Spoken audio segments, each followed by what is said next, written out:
జమిలీ ఎన్నికలకు సంబంధించిన బిల్లును ప్రస్తుతం జరుగుతున్న పార్లమెంటు శీతాకాల సమావేశాల్లోనే ప్రవేశపెట్టే అవకాశం ఉందని జాతీయ మీడియా కథనాలు పేర్కొన్నాయి. ఆ బిల్లును పార్లమెంటులో ప్రవేశపెట్టిన తర్వాత జాయింట్ పార్లమెంటరీ కమిటీకి సిఫార్సు చేసే సూచనలు కనిపిస్తున్నాయి. జమిలీ ఎన్నికల కోసం పలు రాజ్యాంగ సవరణలు అవసరమైనందున కనీసం 6 బిల్లుల ఆమోదానికి 3/2 మెజార్టీ అవసరం ఉంటుందని భావిస్తున్నారు.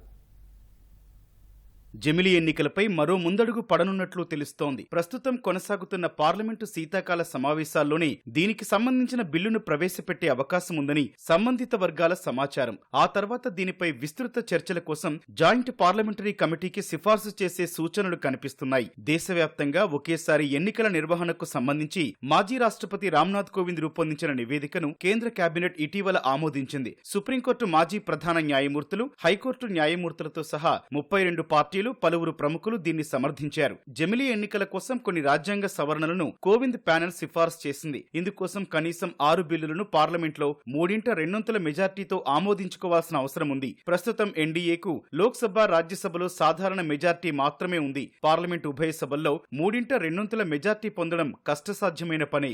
రాజ్యసభలో 245 స్థానాలు ఉండగా ఎన్డీఏకు 112 మంది సభ్యుల బలం ఉంది. విపక్షాలకు 85 మంది ఎంపీలున్నారు. రాజ్యసభలో 3/2 మెజార్టీ కావాలంటే 164 ఓట్లు అవసరం. లోక్సభలో 545 స్థానాలు ఉండగా ఎన్డీఏకు 292 మంది ఎంపీలున్నారు. అక్కడ 3/2 మెజార్టీకి 364 మంది సభ్యుల మద్దతు అవసరం ఉంది. దేశంలో పదే ఎన్నికలు రావడం వల్ల ఎన్నికల ప్రవర్తన నియమావళి అమల్లోకొచ్చి అభివృద్ధి పనులకు ఆటంకం కలుగుతోందని మోదీ సర్కారు భావిస్తోంది. అందుకే దేశంలో అసెంబ్లీలకు, పార్లమెంటుకు ఒకేసారి ఎన్నికలు నిర్వహించేలా ఈ జమిలీ ఎన్నికల అంశాన్ని ముందుకు తెచ్చింది. అయితే విపక్షాలు మాత్రం జమిలీ ఎన్నికలు అసాధ్యమని చెబుతున్నాయి. ఆ ఆలోచనే అప్రజాస్వామికమని, రాజ్యాంగ విరుద్ధమని విమర్శిస్తున్నాయి. 2029 తర్వాతే జమిలీ ఎన్నికలను అమలు చేసే వీలుందని తమ నివేదికలో రామ్నాథ్ కోవింద్ కమిటీ పేర్కొంది.